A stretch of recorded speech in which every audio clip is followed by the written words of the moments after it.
Bora, vai começar.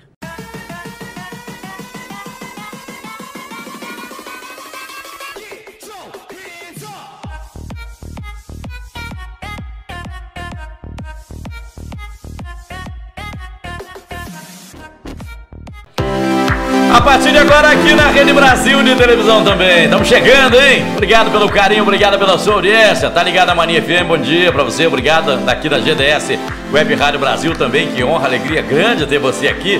Manda sua mensagem pra gente no WhatsApp. Manda o WhatsApp, tá aí na sua tela, que é o 28999151214. Manda pra cá que a gente te atende com carinho. Vai no nosso canal no YouTube, Top Show com Parrado Sher também, para você participar do nosso programa, que tem um oferecimento de Confrio, sabor a toda prova, melhor linguiça para o seu churrasco da Confrio, temperada, suculenta, gostosa, é a melhor do Brasil. Com a gente no programa tem o Hospital Evangélico de Cachoeiro, trabalhando sempre pela valorização da vida. 35266166 é o telefone do Hospital Evangélico de Cachoeiro. No programa tem café sossego puro das montanhas do Espírito Santo, selecionado à mão arábica, não tem conservantes. Na hora de colher, colhe os grãos maduros, e aí chega na sua casa com sabor maravilhoso. Café sossego é nosso, é do Espírito Santo, é das nossas montanhas, saboroso demais.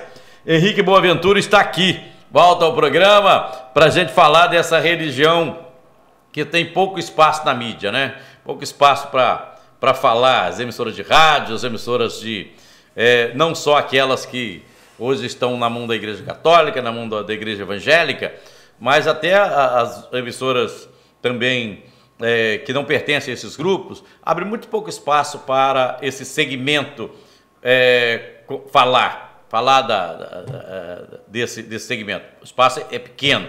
Henrique, uma honra, uma alegria grande estar recebendo você aqui, amigo. Tudo bem? Tudo bem, é uma honra para mim, Parrado, estar de novo aqui com você. É isso mesmo? Vocês têm pouco espaço, né, para falar, né? Sim, a gente tem... Na verdade, o preconceito ele continua. Uhum. A gente vê um país ainda super preconceituoso devido ao pleito eleitoral aí. Uhum. Né? Agora, esse preconceito é por conta... Também até pela falta de espaço para vocês falarem do segmento de vocês? Sim, é tudo... Porque a grande realidade é o seguinte, a realidade é que, por ignorância, as pessoas olham para a sua religião como algo que não é de Deus. Exatamente. Não é isso? Exatamente. Tipo assim, essa religião é satânica. Exatamente. O de Deus é a católica e a protestante, a crente. A de matriz africana não é de Deus, é do diabo. Não é isso? Essa é a visão. Pela falta, sim, pela falta de conhecimento, pela ignorância, não é isso? Exatamente, pela ignorância e também por líderes religiosos inescrupulosos que tentam de toda forma denegrir a imagem de outras religiões, a não ser a deles que está certa. Sim. Não só a minha, não. Até dentro do segmento... os crentes, né? Uma igreja, os líderes, um fala mal do outro, sim, não é isso? Sim. Existe uma concorrência. Sim. Agora, quando se trata de matriz africana, aí o pau come de um outro lado, né? Que aí sim. E olha só, aconteceu assim, acontece diversas vezes o seguinte: os nossos elementos litúrgicos, né, que acontecem dentro da religião de matriz africana, principalmente no candomblé, os alimentos, né, que a gente chama de adimum. Sim. Por exemplo, vamos dar um exemplo, o acarajé. Acarajé, acará em Yorubá significa bolinho. Um jé é um verbo para comer. Então, acará, um jé, um nome correto. Sim. Aí no Brasil ficou popularizado o acarajé, servido pelas aquelas negras lindas, baianas, né, aquelas vestimentas maravilhosas. Bem, a igreja, não vou falar a denominação porque saiu no jornal, todo mundo sabe quem foi que fez isso.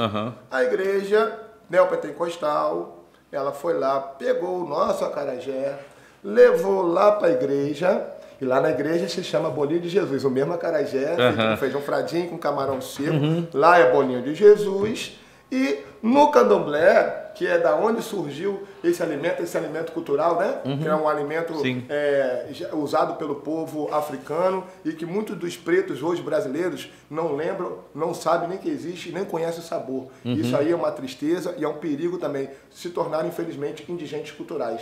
Não conhecem a própria cultura. Isso é muito triste, devido não só ao embranqueamento forçado, mas também, infelizmente, o trabalho das igrejas neopentecostais.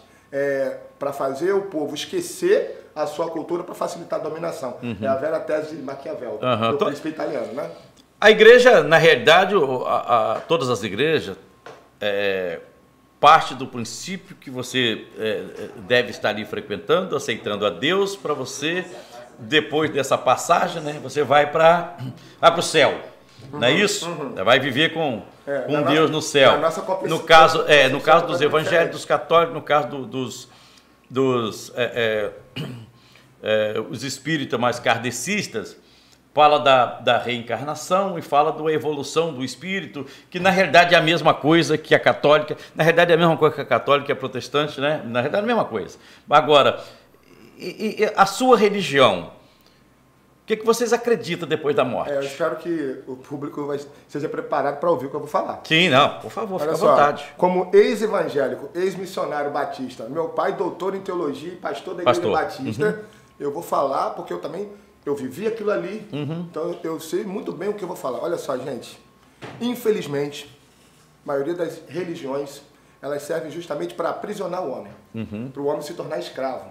E a gente perceber, eu não vou fazer isso não, porque eu tenho medo de ir para o inferno. Você vai para o inferno se você fizer isso. Então, infelizmente, o ser humano, ele fica prisioneiro naquele espaço religioso. Por quê? Com medo sempre de alguma coisa. Sim. Então, olha o que Jesus falava lá atrás. Conhecereis a verdade e a verdade vos libertará. Aí você para olhar nos textos bíblicos, que verdade é essa? Entendeu? Nós temos que descobrir o que está oculto. E que, infelizmente, a igreja, na sua formação lá atrás, ela escondeu. Por que ela escondeu isso do ser humano? Para facilitar a dominação, para deixar o homem escravo. O homem escravo daquele. Aí isso impede realmente dele conhecer a verdade. Então vamos voltar para a sua religião, para a gente deixar o pastor e o padre quieto lá por enquanto. Vamos falar da questão, né? Daqui a pouco você está igual falando da outra religião, fala da sua. O que vai acontecer comigo depois da minha morte, depois que eu desencarnar, vamos dizer assim, para todo mundo? Justamente eu introduzi nesse assunto para que a gente possa entender. Tá. Olha só, na nossa religião, somos escravos. Por que somos escravos na terra aqui?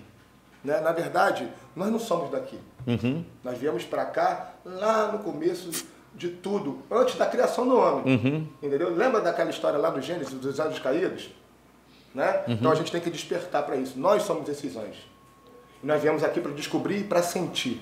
Acabamos esquecendo a nossa missão aqui na Terra. Então, nós estamos prisioneiros aqui. Eu, você, todo mundo. Morremos e voltamos, morremos e voltamos, morremos e voltamos, morremos e voltamos. Nesse ciclo, para que Deus permite que a gente evolua e lembre o que a gente veio fazer. Então você está falando da reencarnação. Exatamente. Exatamente, mas um pouquinho diferente, né? Diferente do kardecismo? A gente fala assim, diferente do kardecismo? A gente fala da reencarnação de uma porque o kardecismo também, o kardecismo acredita nisso, na evolução do homem, na evolução do espírito. Aí que você chegou ao ponto onde eu queria dizer. E não é só a evolução do espírito. Olha só, o Salmo 90, por isso que eu tenho que traduzir, porque a Bíblia é importante você entender, para que você entenda as outras religiões também. Olha só, no Salmo 91 não fala assim, aquele que habita no esconderijo do Altíssimo, a sombra do Onipotente descansa. Ali está mostrando realmente aonde Deus está. Deus está aqui dentro de nós, dentro do nosso corpo. Deus mora dentro de você, mora dentro de mim, mora dentro de todos. Deus, mas quem é Deus? Deus é uma centelha divina. Aí, como você falou, recebe vários nomes em várias religiões, entendeu? Uma forma diferente de chegar a Deus, mas estão todas essas religiões certas.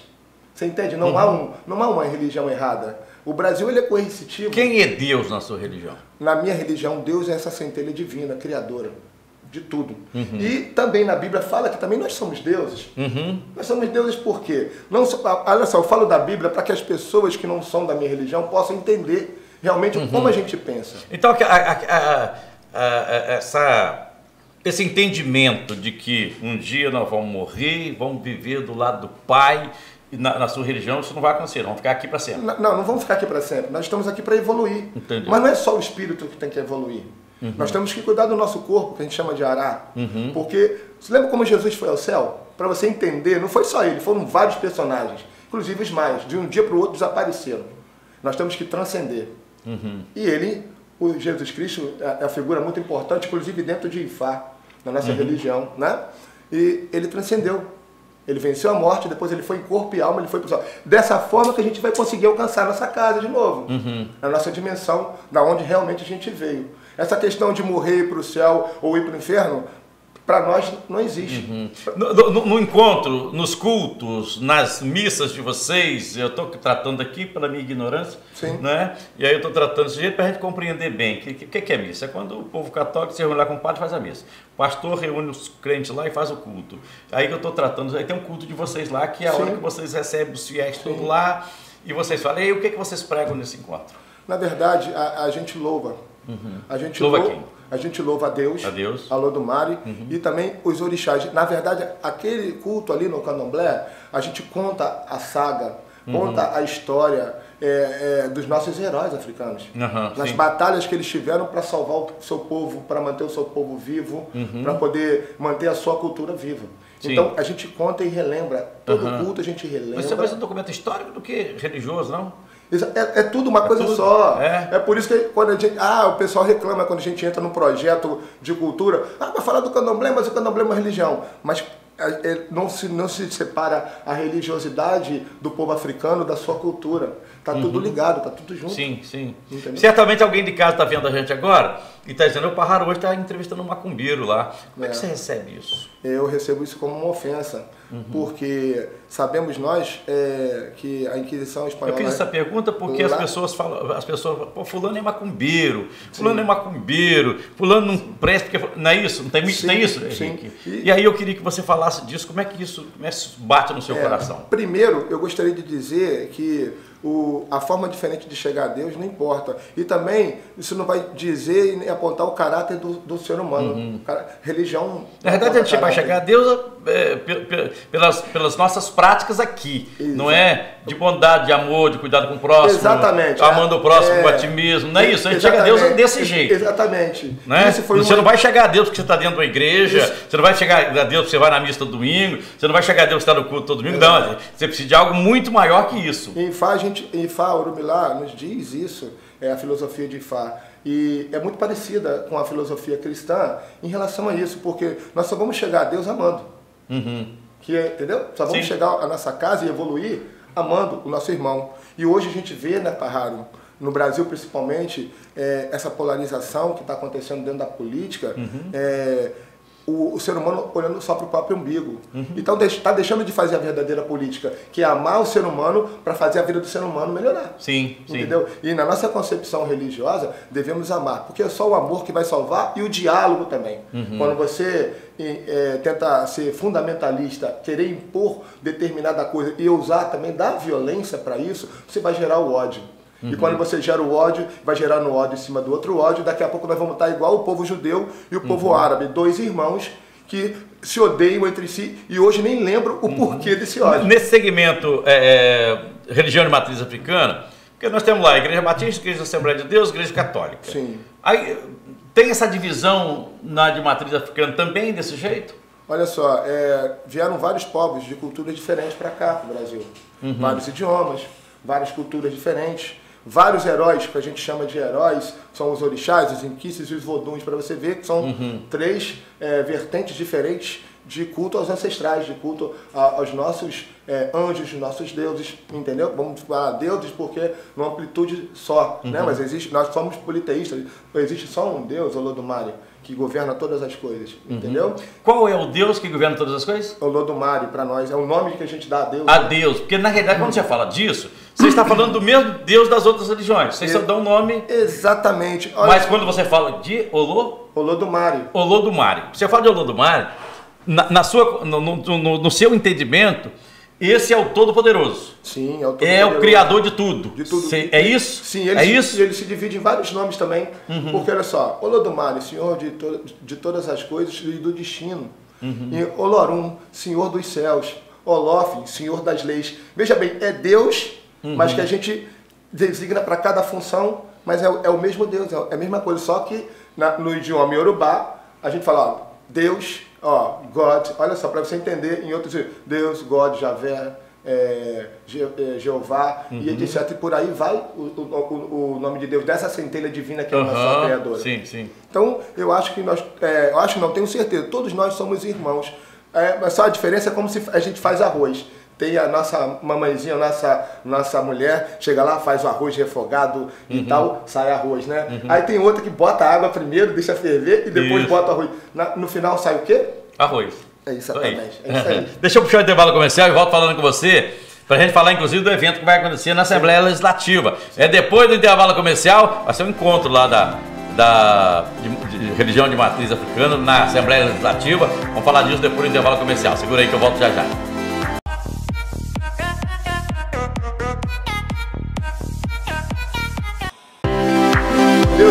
Seguindo com o nosso programa aqui na Rede Brasil de televisão, aqui na Mania FM, na GDS Web Rádio Brasil. Que felicidade estar chegando na sua companhia no oferecimento de Cofrio, que tem a melhor linguiça para o seu churrasco, que é a melhor do Brasil, do Hospital Evangélico de Cachoeiro, trabalhando sempre pela valorização da vida. Café Sossego, que é puro das montanhas do Espírito Santo, selecionado à mão arábica, não tem conservante. A nossa conversa hoje aqui é com Henrique Boaventura. Karina Vicente, um beijo para você, obrigado pela audiência. Fabrício Simonato está dizendo que você é gente boa demais. Fabrício, obrigado, meu irmão, pela sua audiência, tá? Grande abraço, meu irmão. Obrigado aí pelo carinho. Me fala desse evento que vai acontecer na Assembleia Legislativa. Que dia que vai acontecer e o que vai acontecer? Vai ser uma titularização chamada Doutor Honoris Causa, que vai acontecer. Esse evento foi elaborado e organizado pela CONGES.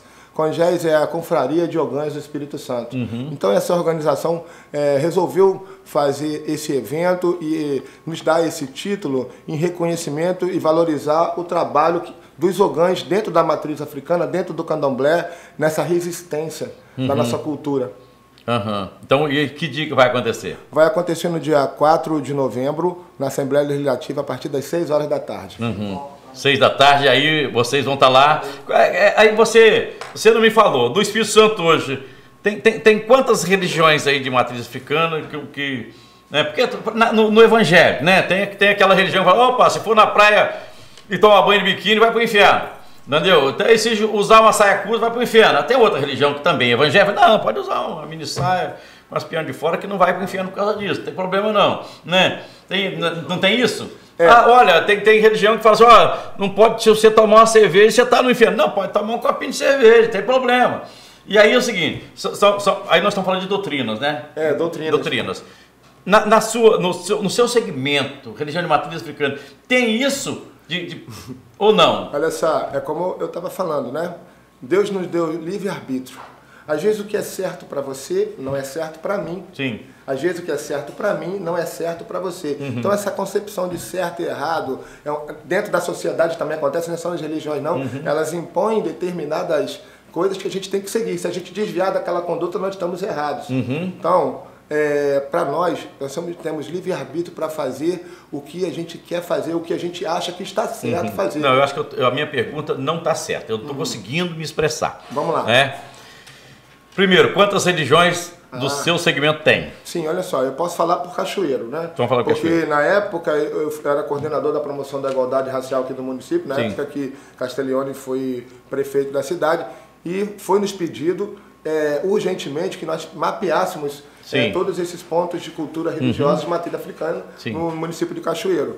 Bem, eu não tenho assim os números exatos para falar para você, Parrado, mas éramos mais ou menos 60 casas. 60 casas. Mais ou menos. Que as pessoas chamam de terreiro. De terreiros, entendeu? Mesas de oração, de terreiro. Hoje são muito mais. Na época que eu fiz o censo para hoje, hoje com certeza é muito mais. E também quantas famílias e quantas pessoas frequentavam essas casas. Agora, desses 60, por exemplo, tem um que tem doutrina diferente do outro? Sim.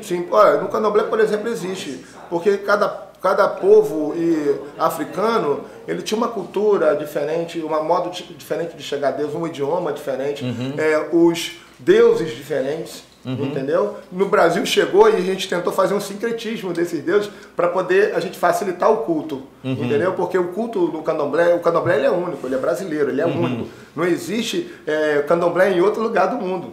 Só no Brasil, porque o culto ao orixá veio da África, mas a forma que foi elaborada, que foi constituída no Brasil, chamada candomblé, é só aqui. Ah, é? Exatamente. É só aqui no Brasil que a gente cultua todo o panteão de orixás e voduns e inquices da África num local só. Na África não é assim. Isso porque na época da escravidão da África, vieram pessoas de... Exatamente, isso aí foi uma estratégia do... Diferentes regiões e aí chega, não é isso? Justamente foi uma estratégia do homem branco que escravizou, trazer vários povos africanos de várias religiões e principalmente inimigos mortais lá na África.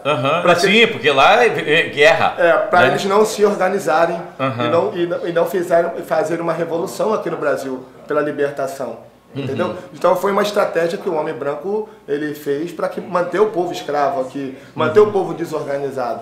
Entendeu? Sabendo que o povo africano, as pessoas às vezes não entendem a importância do povo preto no Brasil, na sua história, na relevância histórica do Brasil. O Brasil, o povo preto foi a mola mestra econômica desse país.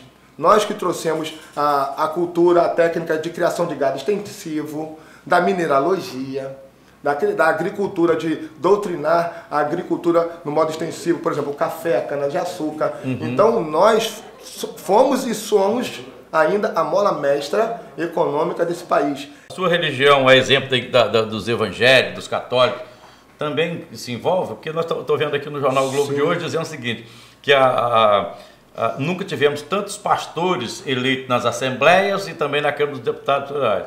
Aí a sua religião também se envolve com essa questão de querer eleger deputados?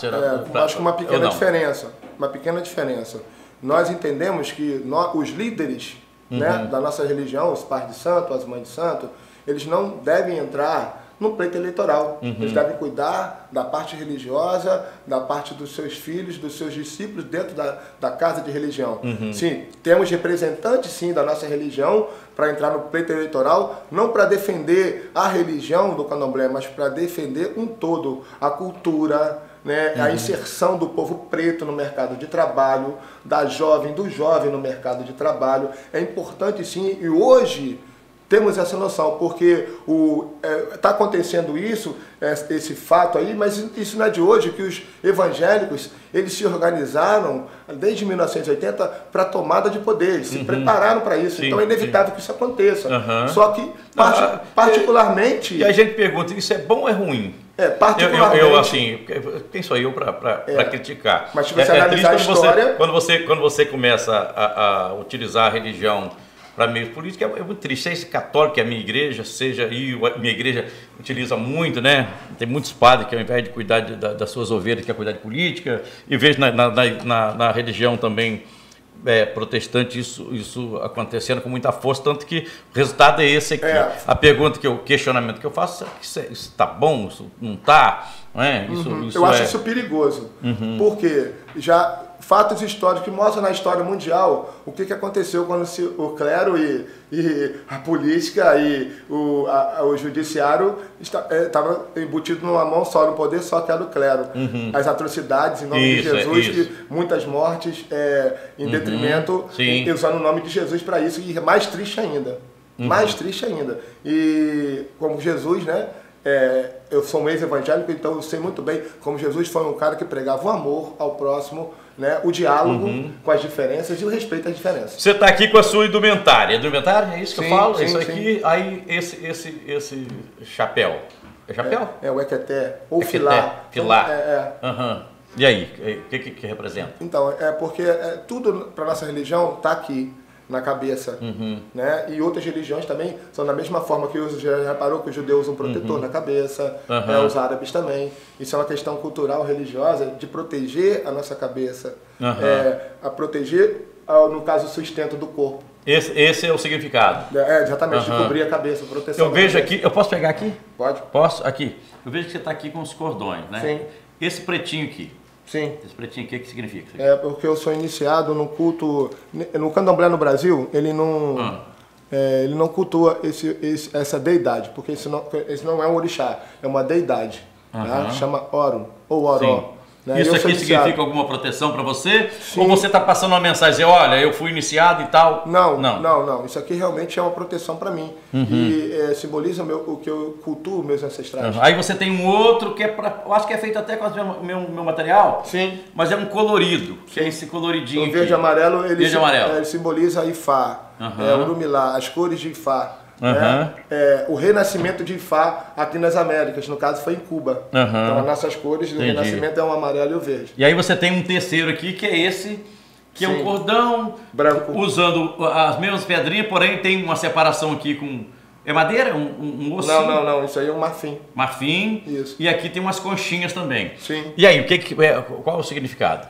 Justamente aquilo que a gente falou, são as cores de Ou é só para enfeitar? Não, são as cores de cada orixá e a proteção de cada orixá conosco. Essa cor branca simboliza a paz e o amor de Obatalá, que dentro do sincretismo que foi feito aqui no Brasil, Obatalá é Jesus Cristo, entende? Então, isso aqui é da deidade, nem é uma deidade, é um orixá maior, chamado Obatalá, ou Oxalá, ou Lissá, ou, entendeu? O Zambi, que estou falando em vários idiomas que são usados no Brasil dentro do candomblé. Eu imagino o pessoal de casa agora vendo e falando, que é isso? Vai chegar a Deus chegando através desses orixás que o Henrique está falando e tal. Mas a Igreja Católica, por exemplo, ela reza para São Pedro, não é isso? Exatamente. Por exemplo, aquela imagem... mas tem gente que pegou... Não sei se você lembra daquele pastor que pegou uma imagem que foi um absurdo aqui, uma falta de respeito com a religião católica, e quebrou e bateu na... isso aqui é de gesso. Olha só, gente, é de gesso, mas aquilo ali não é fé naquela imagem, mas para que o ser humano tenha um condensador energético para poder chegar à força maior, a centelha divina que é Deus. Então é um meio, é um caminho que eles usam para fazer isso. Entendeu? Da mesma forma que você usa uma foto de um ente querido, Roberto Carlos, mas vamos supor que o Roberto Carlos morreu. Aí, poxa, eu tenho uma fé danada, eu gostava muito do Roberto, vou orar olhando para a foto dele para poder lembrar dele e dar um modo para chegar até ele, entendeu? Para divinizá-lo, entendeu? É dessa forma que a gente faz também na nossa religião. E tem que ser respeitado. O objetivo é falar com Deus. O objetivo sempre é chegar a Deus, é buscar essa energia, essa ligação, porque nós, seres humanos, somos os únicos que temos alma. E essa alma é a ligação com esse divino. Não é o espírito. O espírito é outra coisa. As pessoas têm medo da sua religião? Sim, porque não conhecem. Então, tudo que é estranho... Você já sentiu isso? Você, por exemplo, está com a sua indumentária, você está aqui hoje. Já, várias vezes. Não só senti, como eu vi também. Como eu vi os comentários, ou comentários maldosos, de piada. De alguém sair de perto. Sai de perto, ou comentar determinadas coisas. Eu já vi, às vezes eu levo na esportiva, ou às vezes eu vejo como o negócio é sério, eu vou lá para com isso. Eu estou te perguntando isso, que é a pior desgraça que a gente vive é o tal do preconceito, seja ele qual for, pela cor, pela orientação sexual, pela posição religiosa, enfim, pela classe social, pela cor da pele, e a gente vive isso numa escalada violenta, né? Quero agradecer muito a sua vinda aqui no programa, uma honra, uma alegria grande receber você aqui, leva o nosso abraço, leva o nosso carinho. Obrigado, Henrique. Eu gostaria só de deixar uma mensagem. Por favor. E o agradecimento. Eu quero agradecer, primeiramente, o meu padrinho, o meu babalaô, babá Aone Orimila, babá Irei Tetelu, José Renato de Araújo, por hoje eu ser esse homem que eu sou. Eu tenho que agradecer muito ao senhor por estar me ajudando a conduzir a minha vida, a me tornar um homem melhor, um homem de caráter. E eu estou muito feliz com isso. E quero agradecer também a minha esposa, Aparecida, que se não fosse essa mulher na minha vida, eu não seria quem eu sou hoje. E a importância da mulher na vida de um homem. E eu acho que a gente tem que valorizar mais a mulher. A mulher não é posse do homem. E eu gostaria de atentar hoje no estado do Espírito Santo, nesse estado conservador que é hoje, somos o 4º estado com maior índice de violência contra a mulher. A gente precisa mudar isso. A mulher tem que ser independente. A mulher, na minha opinião, é o sexo mais forte, porque na verdade ela é mais sensível, ela é mãe, ela que abraça e que acolhe. Devemos parar e pensar nisso. Tá, Henrique, obrigado, meu amigo. Grande abraço para você, turma. Fechando o nosso programa aqui na Rede Brasil de televisão. Grande abraço para você, foi bom demais ter ficado aqui esse tempo com você, chegando na sua casa, chegando no seu trabalho. Beijo no seu coração, fique com Deus. E amanhã a gente tem um encontro marcado nesse mesmo horário aqui. Beijo pra você. Tchau, gente. Tchau, Brasil.